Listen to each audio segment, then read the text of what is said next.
Lisa graduated from Calvin College with majors in economics and math. So for all of you that think there's no value to either course, you could end up getting a job. She worked in the Division of International Finance at the Federal Reserve Board. She received a master's and PhD from the University of Notre Dame, where she studied labor economics and did work on empirical estimates of statistical discrimination, which you'll learn in a bit. So we'll be hearing all about that. She taught at Notre Dame, at St. Mary's College, and Indiana University South Bend. And then, as I mentioned, she started here at Grand Rapids Community College last fall. So I'm very, very proud to introduce one of our newest colleagues here in the Social Science Department, Dr. Lisa Gloege. Dr. Gloege?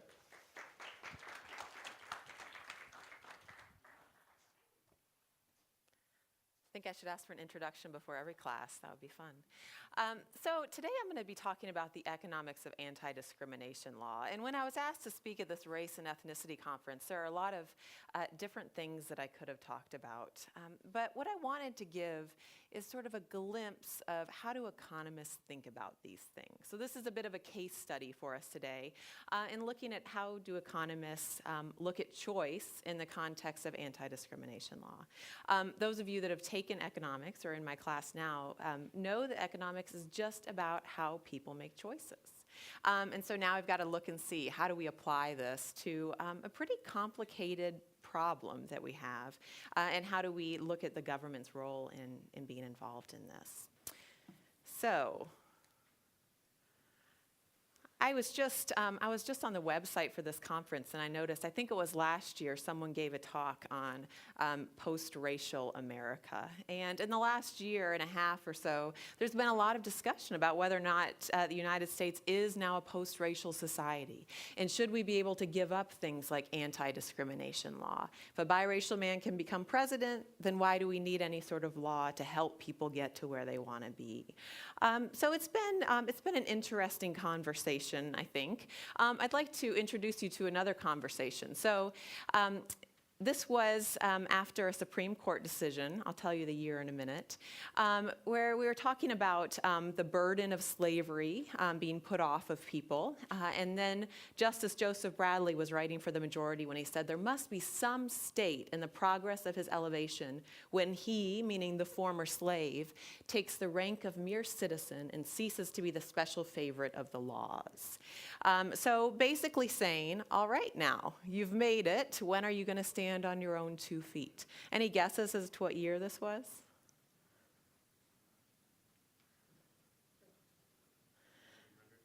This is actually 1883. So this was repealing the Civil Rights Act of 1875, which was calling for some civil rights in terms of accommodations for minorities. So all of a sudden in 1883, we're saying, all right now, slavery is over, do it on your own. So here's the same issue that we've got more than 100 years later. Is it time to be able to get rid of these laws or not? So I want to talk about how economists look at that decision. I don't have an answer for you here today. And economists very rarely, if you look at them as a group, very rarely have one answer. They've got a way of thinking about things. And so that's what we want to look at. Now, this fall, I think this post-racial stuff almost became a joke here. And here's a cartoon. This Gates Gate thing, the Harvard professor who was thrown in jail for being at his own house. I think most people would recognize that we are not a post-racial society, that race is still important, that even in the recent presidential election, race was a major issue, and it's not something that we can necessarily move past. But now for an economist, we've got a specific way of thinking about that. So why does race matter to us? Well, race matters if we can see some sort of differentials in our data. We love the data. So is this an important category for us to study? Well, it's hard to argue that it's not. And I know many of you all have seen these kind of charts before. This is just median weekly earnings by race. One thing I want to note here, this is a conference on race and ethnicity. And I would really like to be talking about more different ethnicities, but we're often constrained by data. So there have been a whole lot of studies done that don't take into account as many ethnicities as they should, because we just don't have the data to do the kind of rigorous studies we need. So that will keep coming up as a bit of an issue for us. But here on this chart, you can see blacks, Latinos, and whites. It's interesting to watch these move together. During downturns for whites, we see the same thing for blacks and Latinos. But also, the most striking thing to me about this chart is just that the difference between these groups is staying pretty constant. Right? So they're going up and down a little bit, but the difference between them is staying constant. There seems to be some persistence here. At the start of the 21st century, the income per capita of Black Americans was 59% of the income per capita of white Americans. And that's exactly the same as the estimate that we have of that number in 1880. So we haven't seen a lot of change since that Supreme Court decision in 1883. Income per capita seems to be a similar percentage. Now, everybody's income per capita has gone up, but percentage-wise, Black Americans are still falling very far behind. Here's another chart that some of you all may have seen before. We're just looking at unemployment rates. So here you want to be the bottom line because unemployment rates are lower. For whites, we hover around 5%, and we've talked in class about a normal rate of unemployment, usually falling between 4 and 6%.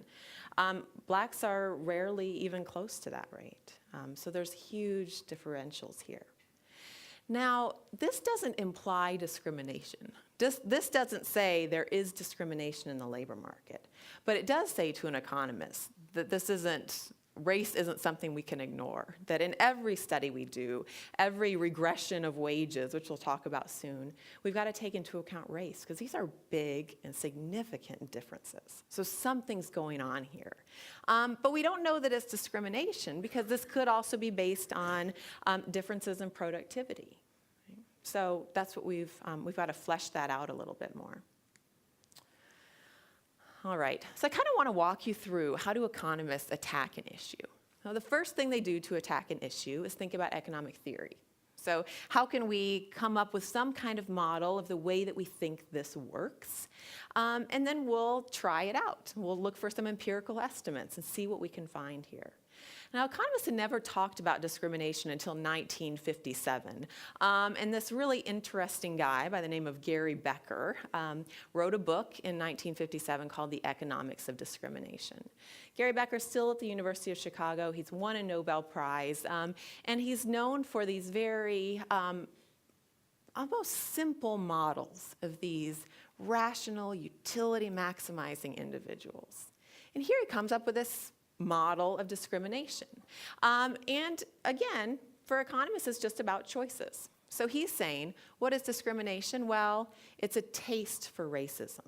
It's liking, for some reason, one of the things that gives you utility, that gives you satisfaction, is being with people that look like you. So it's just another thing that goes into that utility function. This is how he's modeling discrimination. So you've got a taste for discrimination. He's got to assume a couple things here in his model.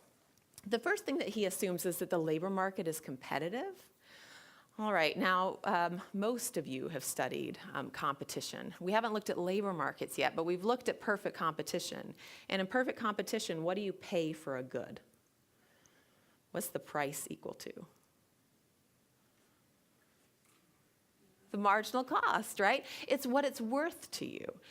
In the labor market, in a perfectly competitive labor market, people should be paid what they're worth. Okay? So you've got lots of people in the labor market, you've got lots of sellers of labor, lots of workers, and people end up being paid what they're worth. So you've got this perfectly competitive labor market, and you've got to assume that the discrimination comes from some kind of individual racism. So it's individuals that are racist, that are choosing to have this choice for their company. This is like saying, I want windows in my factory. I've got a taste for having windows in my factory. He's saying you could also have a taste for having only white workers in your factory. This is another option that you have.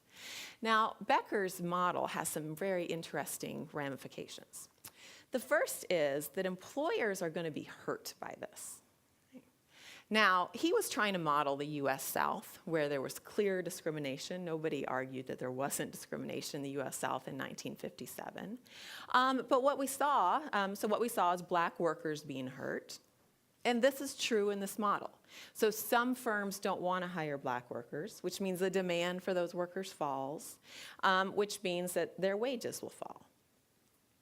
However, the firms that don't want to hire those black workers, so these discriminatory employers, are also going to be hurt. Right? They're going to be hurt because they've actually got to now pay more for their workers.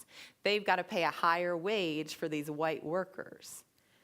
Now, their competitors, if they don't have a taste for only white workers, if they're fine with having minority workers, then they get their workers at a lower wage, which means their costs are lower. So employers are harmed. The employers that want to be discriminatory are going to have higher costs. Okay? And this model assumes that discrimination can't just keep going. It can't persist. Because what's going to happen to a firm that has higher costs? Out of the market, right? They won't be able to stay in business. They're going to have higher costs, so they'll be driven out of business. Just like if you had a taste for windows in your factory, you really wanted them, but that's a more expensive way to do business, you can't compete in a perfectly competitive labor market. So you'll be gone. So Becker's model here says employers are actually going to be hurt by discrimination. So this can't keep up. We won't keep seeing this. Discrimination has to go away. Now, this model, if the assumptions are true, so if the assumption that this is a perfectly competitive labor market is true, and as long as there are some profit-maximizing firms that are happy to take advantage of the fact that they could hire equally productive black workers, if there are other firms out there like that, then the conclusion has to be true that discrimination is going to go away. Right? So we've got to see what happens here. Now, Ken Arrow comes back and says, Becker's theory here, his theory of discrimination, what does it do for us? Well, it predicts the absence of the phenomenon that it's trying to explain. It predicts that there will be no discrimination, at least in the long run. And the assumptions are reasonable. A perfectly competitive labor market isn't unreasonable to assume. But the predictions just don't work, right? The predictions don't work, and no one would argue that discrimination was going away. So Becker's model, while very elegant, didn't really seem to explain the real world, especially in the time period where he was writing. Discrimination didn't disappear in the South. Now, the funny thing about the story, this is really all story, the funny thing about the story is the persistence that this model had, right? Discrimination is not supposed to persist, but Becker's model did, because it serves some purposes. This guy, so this is Gary Becker right here, kind of a quirky guy, and then you've got Milton Friedman, who died a couple years ago, but he's one of the most famous economists of this century. So he was a libertarian economist. And so he saw liberty as the ultimate goal. People need to be free to make their own choices. And it's all about making their own choices. This was his value. Liberty was first. So he actually, in 1962, he was pretty active in the fight against anti-discrimination law. So there was lots of talk about civil rights laws. And Milton Friedman said, well, he compared anti-discrimination laws to the Nuremberg laws. Who had the Nuremberg laws? This is Hitler, right? So he's comparing anti-discrimination legislation, civil rights legislation, to this legislation that discriminates against the Jews, and saying that they're equally bad because they inhibit liberty. They inhibit people's choices. So Becker's argument came back in this fight against civil rights legislation. He could say, we don't need this legislation. Discrimination is going to go away. We don't need it. Allow people to make their own choices. If they want to be discriminatory, let them be discriminatory. They won't make it in the market, so we don't have to worry about it.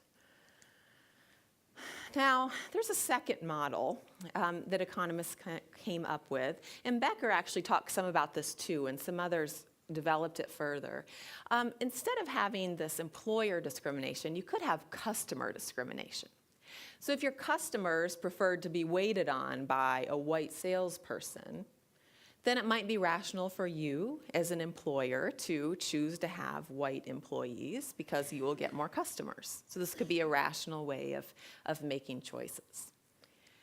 And this seems like it makes a little bit more sense because it could persist in the long run. If your customers are discriminatory, you can be discriminatory, that can be a way for you to make money, and this can persist. But the other interesting thing here in the history is that Becker's employer model still dominated this one. This was still the big model, even though it didn't seem to fit what was actually going on in the real world. There are two reasons for this. This is a fight for legislation, right? So all of a sudden the political process becomes part of this. From the left, who wanted the civil rights legislation, using Becker's model to blame the evil employers down south that don't want to hire black workers was an easier sell than to blame all the evil Southerners who are the customers of these businesses who are racist. Right? So easier to set up your enemy as the employer. So the left used this employer model. And then from the right, this was Milton Friedman, and this was their way to discourage the law, saying, no, if the employer model holds, then we don't need the law at all. So let's just take this off the table. It's not necessary. Now, the customer discrimination model, one other problem with it, in some ways it seems better, but it still didn't actually explain the real world very well. Because the southern textile industry, which was a huge industry, was one of the most segregated industries. And here the customer model shouldn't matter. Because as a customer, you have no idea who is working in these textile factories. So it shouldn't matter. Right? And if there are black workers that will work for a lower wage than the white workers, why aren't they being hired? And they weren't. They weren't being hired by the southern textile industry. This wasn't going away. So it still didn't completely make sense. Right? So a couple different models of choice, neither of which seem perfect. Now, there's another model which Professor Abid alluded to in my introduction. I've spent a lot of time studying statistical discrimination. And this has maybe a more sophisticated sounding name. The idea here is that you've got discrimination because there's not perfect information. So somebody walks in, you're an employer and you're getting ready to interview someone, and somebody walks in, and you can have a 30-minute conversation with them. You can see their resume, but you don't really know how good of a worker they're going to be. Right? So you're supposed to be paying people what they're worth, but you don't actually know what they're worth. And we could use something like race or gender or appearance to make some assumptions about people and what they would be worth to us. So here's an example. If I'm an employer right now, and I've got two 26-year-olds that walk into my office, they have just equivalent resumes. They both look great, really good. I'm hiring them for some position that I'm going to have to put a lot of money into them to train them. Okay, so I'm going to have to invest a lot in whichever worker I end up hiring. They both got wedding rings on, so that's similar, but one of them is a woman and one of them is a man. Who do you think I want to hire? They're 26. They've got wedding rings on. Who am I going to hire? The man. Right? I'm going to hire the man because, well, there's a better chance of that woman, after I put all of this money into training her, there's a fairly decent chance that then she's going to take some time off of work. Right? She might take a few months off to have a baby. Maybe she'll actually quit work, or maybe she'll just take 6 weeks off and be right back. I don't know. Right? I have no idea. But it would be rational for me as an employer to make some assumption based on gender that the man is more likely to be loyal. He's more likely to be working with me every day for the next 10 years than the woman. Again, I don't know anything about that woman. She might not want to have any kids, and maybe the man actually wants to have kids and wants to stay home with them. I don't know. But it would be rational to invest my training money in that man. It would make sense. So statistical discrimination can be based on something like a difference in productivity. So if you assume that you're going to have a difference in productivity, which you could make that argument with a woman and man, or if you think that there's a different signal to noise ratio. So this could be that I've got two male workers that walk in, and one of them, we went to the same high school, and we have some of the same friends, or I went to the same college with him. So there's that one. And then there's this other one that's from a different side of town. I don't know anything about the school that they went to, and I don't know anybody that they know. Well, I think I can probably get a better read on the guy that I know. And the guy that I know is probably more likely to be of the same race as me, to have grown up in the same neighborhood, or to have common connections. So statistical discrimination is based on this idea that I don't have perfect information. So maybe I could use something like gender or like race to help me make a better choice. And I probably can, actually. I probably can make a better choice. So statistical discrimination can persist over time, because this can be a profit maximizing thing. If you don't hire any women and don't have to pay maternity leave for anybody, that's going to save you some money. Right? And if you make sure that your hires are people that you know somebody that knows them, that's probably a better way of making hires, and you probably will get more productive workers. But it's not legal, so we can't use statistical discrimination. It's not legal. But this theory fits our evidence fairly well, because we're pretty sure that's true. We don't have perfect information, and we're pretty sure that that discrimination is persisting, that we're seeing some differences here, and this could make that work. All right, so those are a few different potential theories. But now, what does the economist do? Well, you say, let's go and see if we can find some evidence. We haven't seen any evidence yet. All we've seen is differential so far. So we've actually got to get something else to tell us, yes, there is discrimination in this market. The first thing that we often use, economists are known for their regressions. So I'm not even going to put any regressions up here, which you'll be thrilled to know. This is a statistical technique. So it's a way of teasing out relationships between variables. So a really common regression is to take wages and look at how all sorts of variables affect wages. So things like years of schooling, years of experience, other training that you have, gender, race, whether you're married or not, this affects these wage regressions. All of these different factors can go in, and we can try to figure out what impact does each of those have on wages. This is how we figure out, for example, the benefit of going to college. Right? We can tease out how does going to a community college and graduating impact your wages over time. We use something like regressions. But this doesn't work very good for discrimination. Because what we'll get some sort of impact on race. So we'll see something that's attached to race that looks like it affects wages, but we really don't know if it's race that affects wages. It could be that there's some other variable that we left out that's really important that we're just not including, and it could be correlated with race and with productivity, and that could affect wages. So we don't necessarily know that we're getting a good read here. Economists have really done a lot of work trying to figure out, can we actually get some good data from regression analysis when it comes to discrimination? We generally, if you look at this data, then you'll see that there does seem to be some negative impact of being black, which isn't surprising given those median wages that we just looked at. Though when economists add something called the AFQT, some of you might have taken the Armed Forces Qualifying Test. This is another measure to try to figure out, well, how can we get at something about intelligence? So if we can add another variable in there, most of the effect that we see of race seems to disappear. So you could make an argument and say, well, maybe there actually isn't discrimination. Maybe it's just because there are these productivity differences, and that's actually what we're seeing in those different numbers. So that's kind of where the regression analysis is landing right now. But we've got some other ways to study these things too.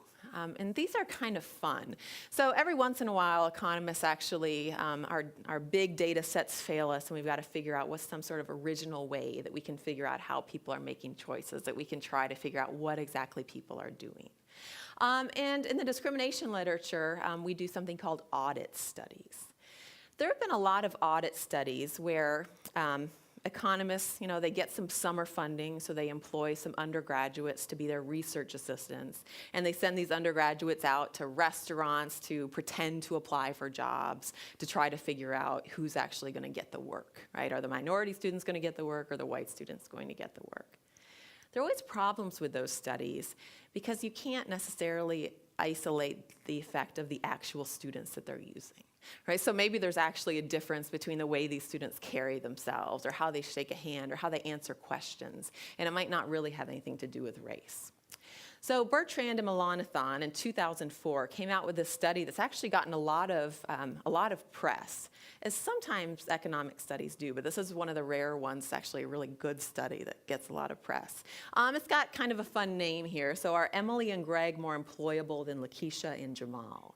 And it's a field experiment on labor market discrimination. So instead of using undergraduates to go out and apply for jobs, what they did was they made up people. So they sent out, I think it was 5,000 resumes to something like 1,300 employers in Boston and in Chicago. And they could send out, this way it can be much more of a controlled experiment because they can control what's on those resumes. They can't control exactly how the undergraduates act, but they can control what's on the resume. So they can make these people look exactly the same except for their name. And when you look at the title of that paper, you would probably come to some conclusion about the race of Emily, Greg, Lakeisha, and Jamal. And that is sort of what this paper hinges on. So they went through the naming lists, and they find these names that are just almost sure to be sure to be of one race. So Emily and Greg, Caucasian names. Lakeisha and Jamal are African American names. And what they found in this study, so again, this takes away all those complications of the real people. What they found was this dramatically different callback rate. So for the white names, these aren't real people, they're just made up resumes. But for the white names, it took 10 resumes to get one callback. So they counted this as a positive thing if they got a callback or an invitation for another interview. And for the black names, it took 15 resumes in order to get one callback. These resumes are the same. Right? They're the same. So it's really hard to argue with that there's some discrimination here. Now, the study doesn't go any further because we don't know what would happen in the next step. Right? Some people would say, well, maybe whatever black workers ended up getting an interview would be more likely to be hired at that stage. But these were the same resumes. And so they never said race anywhere on the resume, so employers are just inferring this. But the sample size was large enough that they could actually come to a conclusion. There's a statistically significant difference here based on just what your name is. So hard to argue that there's some discrimination in the labor market. At least you can say there are greater search costs for minority workers, that they're going to have to work harder. Right? Maybe they can get a job, but they are going to have to work an awful lot harder to get one, because that callback ratio is so different. This study, it got a lot of press, but it's also well respected by economists. It's a good study. It controls for all sorts of things that you normally can't control for. So it's been duplicated in all sorts of different countries and different situations. And the UK Department of Workforce and Pensions just finished one. So this is a report then from the United Kingdom. And they did this test based on all different ethnicities, which are all significant portions of their labor market. So you can see here the names that are included in their studies. They've got a couple black African names, a couple black Caribbean names, Chinese, Indian, Pakistani, and then Allison Taylor and Andrew Clark are white British names. So they did it, again, in a very similar way to Bertrand and Melanathan. I think they didn't have quite as many resumes that they sent out, but similar idea. And I hope you can see these numbers. So they did pairings of white with one of those other ethnicities. And you can see the success rate for the whites is always the highest. And it's statistically significant differences here. The difference between white and black Africans is 5%, so 12.8% success rate versus 7.8%. The lowest difference was between white and Pakistani, but that was still 3.1%. So going from 9.5% success rate to just 6.4%. So it's not just an American problem. This is something that happens in other countries too. Right, so we've got some ideas about how we could theorize about discrimination. How could we help to explain how this would work, how we think about how people make choices. And now we've got some evidence that suggests that there is some discrimination in the labor market. It is really hard to isolate it, but it's really hard to argue that there is some discrimination. We don't know about it at every level, but there seems to be some discrimination. But now, just because there's discrimination doesn't make the case to an economist that we need anti-discrimination law.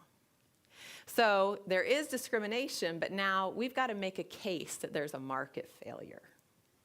Because this is how those of you in my class or in economics know, we make the case for government involvement based on the market failure. If the market doesn't work, government can step in. Then there's room for the government to make things better.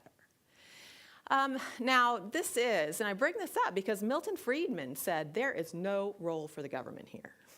He said, this is not a market failure, this is a personal taste thing, allow people to have their tastes. But you can make a case based on market failure. You can make a case that these markets aren't working correctly.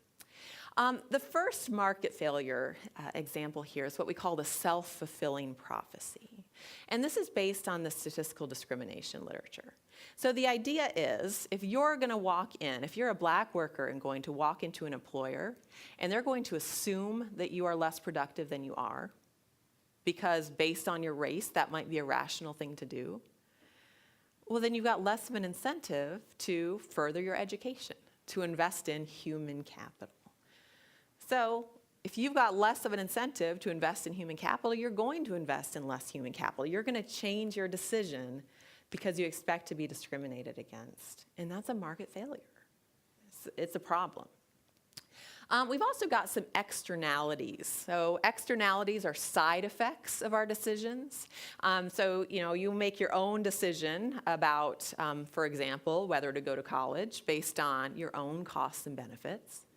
And you're not thinking about the fact that if you go to college, the neighbor kid that looks up to you might think that they can go to college too. And they do, right? It makes a difference to somebody else that they see you going to college. So we think that, that having an anti-discrimination law, that encouraging people to invest in more human capital, that making sure that people get into the labor force can have what we call community externalities, and we call these role model effects, which is exactly what they are, role model effects, or intergenerational externalities. You're going to college, and that means your kids are more likely to go to college now. They are. Right? Statistically, that's true.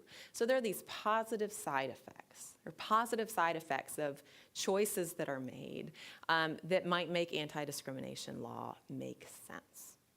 So yeah, maybe you actually might be hiring a worker that's a little bit less productive now, or you might be allowing someone to get into a college that's not quite as highly credentialed, yet the benefits of that are so big that it might still be worth it. So this is a market failure. Anytime there's side effects that aren't being taken into account by the market, that's a market failure. All right. So if we accept that we need some anti-discrimination legislation, or that there might be grounds for it, let's talk about what we actually have here. There are a few major pieces of legislation. The key one, the big one, is the Civil Rights Act of 1964. And Title VII is the thing that says no discrimination in employment. You cannot make employment decisions based on race, gender, ethnicity, religion. This is our major piece of legislation. We also had the Equal Employment Opportunity Act of 1972. This just extended Title VII to include firms that had less people. So Title VII was for firms with employees with 25 or more employees, and now this one allows for firms between 15 and 24 employees, makes them be held accountable as well. Then the Civil Rights Act of 1991 is kind of interesting, and I'm bringing it up for a specific reason we'll talk about in a couple minutes. This didn't actually change the laws, but it did change some of the consequences that employers could be subject to. It allowed jury trials, it allowed punitive damages, so it made it more costly to discriminate. So it didn't actually change the rules for discrimination, but it made it more costly to do so. I need to just take one step back and make sure you understand what these laws are doing, because they're complicated. They're all a little bit different, and they've evolved as different Supreme Court decisions have gone through. How they're interpreted has actually changed. So originally Title VII called discrimination, discrimination was defined as some sort of intentional discrimination, so disparate treatment. So you are treating workers differently. Then there was a Supreme Court case in 1971, Griggs versus Duke Power Company. Duke Power Company used to have complete segregation, and then after the Civil Rights Act, what they started to do is to give this test that people had to pass in order for them to move into these more senior positions. And what ended up happening was that none of their minority workers could pass the test. So none of their minority workers were actually moving into those positions, so it just maintained the segregation. So what Griggs versus Duke Power Company did, the Supreme Court decision, was say that it can't just be disparate treatment. So yes, all the whites and blacks had to take the same test, but it actually has to be disparate impact. So if it impacts different groups differently, if there's some reason that blacks are not able to pass that test, however you wrote it, then that can be discrimination too. You can still give a test. There's nothing wrong with giving a test, but you have to show that it's directly related to the work that's going to be done. You can't just make up a test that only white people can pass in order to get around these laws. So important distinction here. So this changed, the civil rights laws changed to this idea of disparate impact, which is very different. The current EEOC, Equal Employment Opportunity Commission, the guidelines for disparate impact, it's this 4/5 rule. So this is the way that the laws work now. A selection rate for any race, sex, or ethnic group which is less than 4/5 of the rate for the group with the highest rate. That's a weird quote, huh? But that is how we would see that there's disparate impact. And how do we get this data? Well, if you've got 100 or more employees, then you've got to send this data to the EEOC every year. So there's actually a record of this. All right, have the laws worked then? Have they done anything? And this is the first step in our analysis now. So we're saying we made an argument that there's room for the laws. So we talk about the laws, let's see what they do, but then we still have to figure out if we actually think they should be there or not. So Title VII, this is pretty much unanimous among economists that this made a difference. Now, these things can be really difficult to study. It's not an obvious thing to study, because if you just look and see what happened to blacks after 1964 and see, oh, well, they're doing better, that doesn't mean it was Title VII that did it. Maybe there was just a change in the culture, that people were becoming more, more willing to hire blacks or something else. There was broader things that were changing. So the way that we've teased these effects out is by looking at some of the geographical differences. So some of these laws, Title VII didn't do that much in many northern states who already had laws that looked like this. But in southern states, it made a big difference. And so by looking at those geographical differences, which that's the way that we can tease out that actually Title VII mattered. It increased the demand for black labor. And if you increase the demand for labor, you're going to get higher wages and you're going to get more employment. It made a big difference. Now, in the EEOA, Equal Employment Opportunity Act of 1972, also we had to study this using some geographical differences. California had different laws than the rest of the country, but we teased out that this seemed to make a bit of a difference.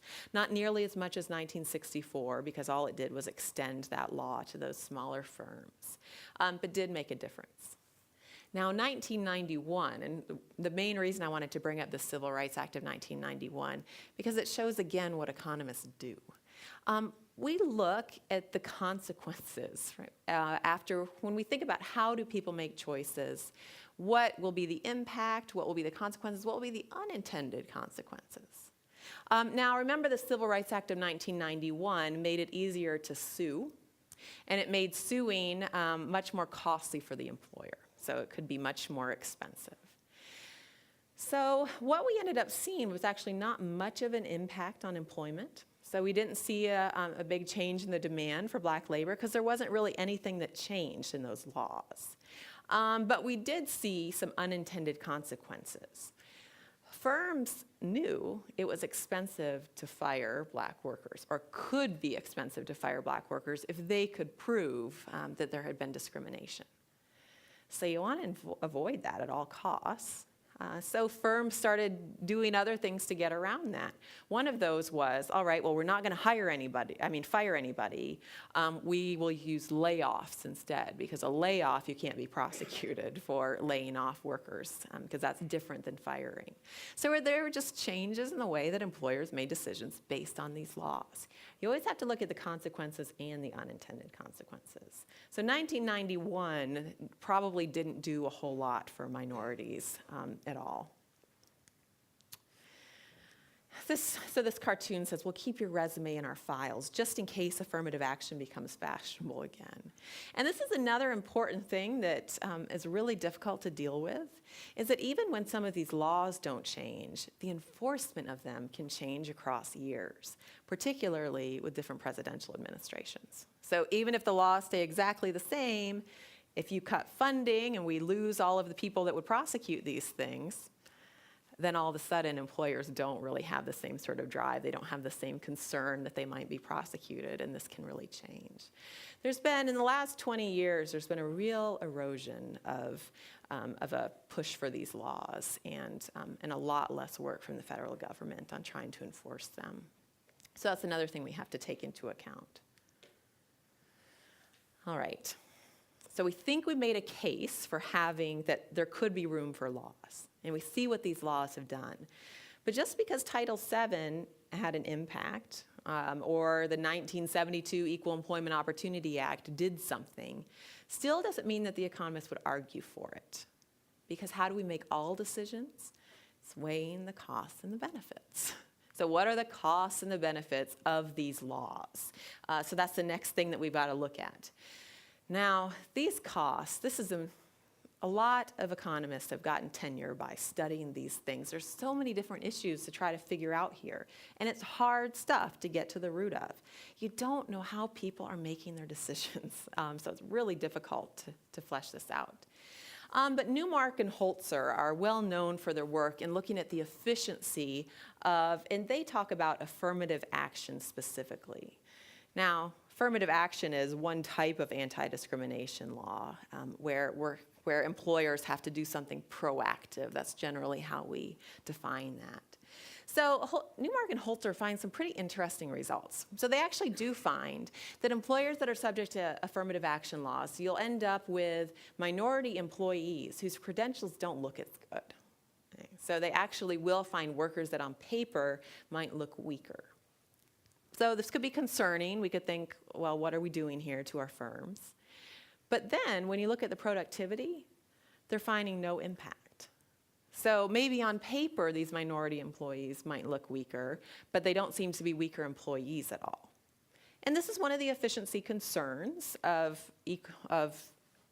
anti-affirmative action or of affirmative action laws. One of the concerns is that, well, we don't want to be making firms hire weaker employees, and we just don't seem to find it. So we don't seem to have that sort of efficiency problem. Hard to make a case for it. We've also got some other costs. So we've got to think about the real cost too, the EEOC. Here's real government money that has to go into enforcing these laws. We also find, and there's very interesting literature on the amount of screening that employers do. Employers that are subject to these laws tend to spend a lot more time trying to make sure they get the right worker. And this can be a good thing, right? Because that whole idea of statistical discrimination was based on, I don't know about you two, so I'll take the one that went to high school with me. So now if they're subject to these laws, then they say, I don't know about you two. Let me, find out, and then I'll hire one of you. So this can be a really good result that we see. It does end up being a cost for firms, that they seem to be spending more money on hiring, but hopefully with some benefits too. Another cost that is just, I don't know how you measure it. No economists have figured out how to measure it, but the question is there a stigma attached? Right? By having these laws, does it give any minority that makes it this stigma that they made it because we gave them a boost? Barack Obama dealt with this. Right? People said, why did he get to go to Harvard Law School? Well, he was affirmative action. Right? So he got to get into Harvard Law School. So this is the question. Are people actually going to assume that minority workers are in their position because they got an extra boost? And is that a negative stigma or not? I don't know the answer to that. Economists haven't paid careful attention to it. And I'm not sure it would actually affect labor market outcomes in any sort of real way. But it would probably be worth studying. All right, some benefits then. So how do we weigh the costs with the benefits? Well, we know that there's some redistributive effects. We're sure of that. This is redistributed jobs and wages from white men to women and to minority workers. So there has been some redistribution. And we think there are positive externalities. This again, how do you figure out why the kid next door to you went to college? Or how do you figure out why somebody made a decision to apply for more jobs or to work harder? It's very hard to isolate externalities. But there seems to be suggestive evidence that there are positive externalities. You can look at how they work across families, across communities, and this sort of thing. Increased human capital investment, we've seen it. We don't know if it comes from the laws or not. So there does seem to be maybe some benefit there. Tricky to measure this stuff. Right, so we want to weigh the costs or the benefits. So how can we weigh these things? The conclusion, and what I want to give you here, isn't my opinion so much as just how are economists thinking about these things. And they come to different conclusions. So they analyze it in the same way. How are we going to theorize about this? What sort of empirical evidence can we find? How can we weigh the costs and the benefits? But we know that a lot of those things aren't certain. How to do those things isn't certain, so we can come to different conclusions. But Donahue here in 2007, he's an economist and a lawyer, and he's now at Yale Law School, says that federal anti-discrimination law revealed a century and one half later that lifting the oppression of intense discrimination from blacks helped the citizens of the South, both black and white, immensely. There's general agreement that Title VII worked, that it did something, it changed things, and it was good not just for minorities, but for everyone in the South. This was definitely welfare maximizing for society. So definitely, economists agree on this. Even the libertarian economists that were with Milton Friedman back in the early 1960s, many of them have come around and said yes. Right? The government had to step in because Jim Crow was just, clogging everything up. Now, today, things are a little bit different. And just like probably you might have different opinions on how much we need this sort of law today, economists differ quite a bit. So Holzer and Newmark, these people who have studied efficiency a lot, they're pretty sure that you can make a case just based on efficiency grounds. So just looking at the efficiency of these laws, they think that there can be some benefit from them. So this is because of those positive externalities, for example, because of the increase in human capital investment. So they say just based on that. And now that's leaving the redistribution part aside. So it's not taking into account the redistribution, which is can be another goal. Now Heckman, who's also at Chicago, he says increasing enforcement efforts he thinks would have greater costs than benefits. So he's not sure that putting any more effort to enforcing affirmative action or anti-discrimination law would actually be wise. But what he wants to do is to really focus on the human capital development. So he's done a lot of work on these regression studies that seem to show there's some sort of difference in maybe how good education is across races. So he says, let's work on that. Right? Let's not put our money into the anti-discrimination laws, but let's put our money into making sure that education is as good for minorities as it is for whites in this country. So that would be where he would put his focus. Again, he's not saying that there would be no benefit to anti-discrimination law, but he argues that the cost would be greater than the benefit of moving forward anymore on this. Glenn Lowry, who's also done a lot of work, theoretical work here, he says that we need everything. So he would argue we have to have enforcement of these laws, that these laws are necessary. And when you take something like Bertrand and Melanchthon, yeah, there does seem to be some discrimination that might make these laws necessary. But we also need more human capital.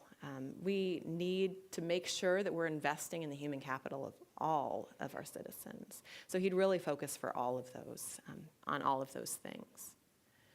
Economists can't deny the data. There's a difference here. There's something going on, and the question is, how do we deal with it? What are we going to do about it? Now, I want to say a couple things as I conclude this analysis.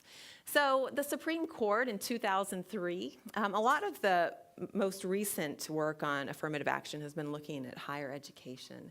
And in 2003, the Supreme Court upheld the constitutionality of some very limited consideration of race in law school admissions. So they said, okay, you can keep race as an indicator here, but had some pretty strict limits on it. But here, Sandra Day O'Connor, who's not on the court anymore, but she's speaking for the majority then, she says again, 25 years from now, we shouldn't need this anymore. Right? We'll be past this 25 years from now, and it won't be necessary any longer. Which looks kind of similar to 1883, except then the Supreme Court was saying, we don't need it, right? You stand on your own. And this is the question. And economists still have a lot of work to do on this, because there are a lot of things that we don't fully understand. But we can add something really important to this policy debate. So we can add some sort of understanding of what are the empirical estimates of discrimination. We need a lot more studies like Bertrand and Melanchthon's to try to figure out what happens in the next stages. Where does the discrimination come in? And what theory is it based on? Because that kind of a study, well, why isn't Jamal getting as many callbacks as Greg? That could be a taste thing. We don't know. Or it could be a statistical discrimination thing. Maybe there's they're just making an assumption about productivity based on a name. We don't know what it comes from. And we need to know in order to make any sort of policy recommendation. Because if the problem is statistical discrimination, then one of the answers is we need more information. Right? Firms need more information.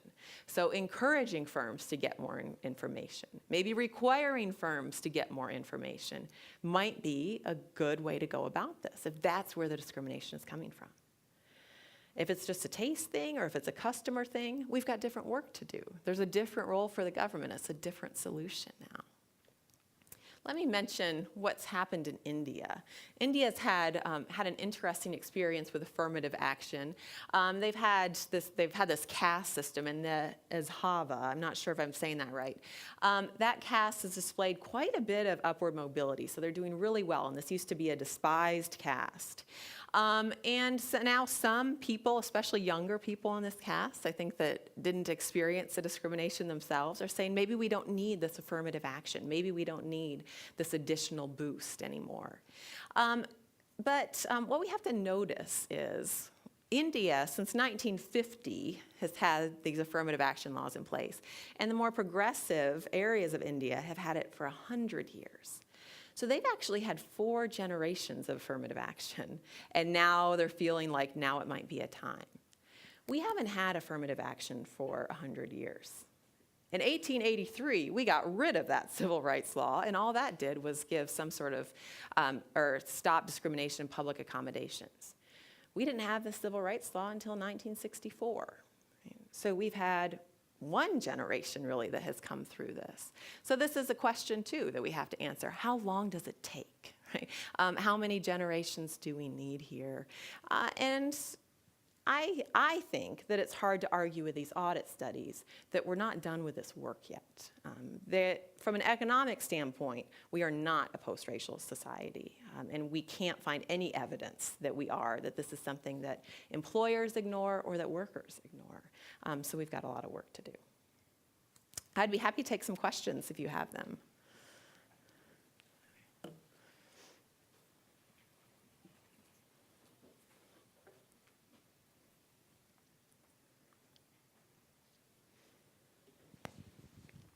If you have a question, let us know. We'll get a microphone to you so that we can capture this on the videotape. Thank you, Lisa. I was thinking about your last point. Is there anything in economic theory that says that you would reach a tipping point, that if we got to such and such a point so that those lines began to converge, that they would continue to converge if we reduce the amount of legislation and so on that may have caused that to happen? That's an important thing to think about. And I don't think that our society, well, it's difficult. We talk a lot about network externality, so the influence we have on the people around us. And I think in some communities, we've already reached some sort of tipping point. But in many communities, we haven't. So it's even probably not a good idea to just think about a race, right? Yeah, Barack Obama made it to the presidency. But does that mean anything for, for some young kid in Detroit or not? Does that change his labor market outcomes? So I don't think that we have any clear idea of that. One thing, one push in the government is to try to help black business owners. So, Small Business Administration, we want minority business owners, those sorts of things. When we start seeing more of that happening, then that would be really encouraging.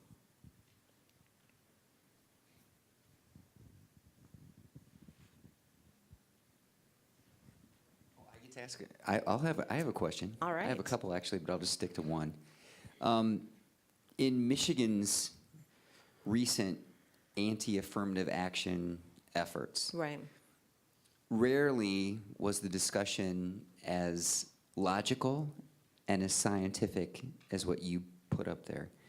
It was almost always personalized, personal cases in the newspaper, and a feeling not that affirmative action isn't healthy for our economic environment, but that somehow it personally harms whites, it disadvantages whites.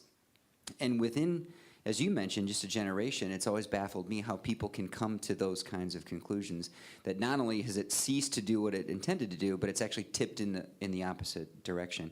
Do you have any comments about that or thoughts about that? Maybe it's asking you something that is not possible to answer from an economist's perspective. Well, no, I think that points out something unique about the economic perspective. And what I wanted to give in this talk was just kind of a general idea of how do economists attack an issue like this. And we ignore anecdotal evidence, because anecdotal evidence doesn't mean anything. We're trying to build a theory, and then we can test it, and we use that kind of evidence. So, yeah, one person might be harmed. There is somebody that doesn't get in because somebody else got in. We've got to think about society as a whole and overall welfare effects of society. And I think we would all be wise to use a little bit more critical thinking in our decisions. So.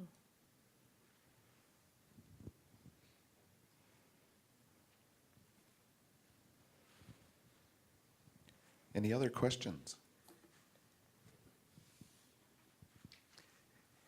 Well, if not, let's have a round of applause for Dr. Lisa Gloege.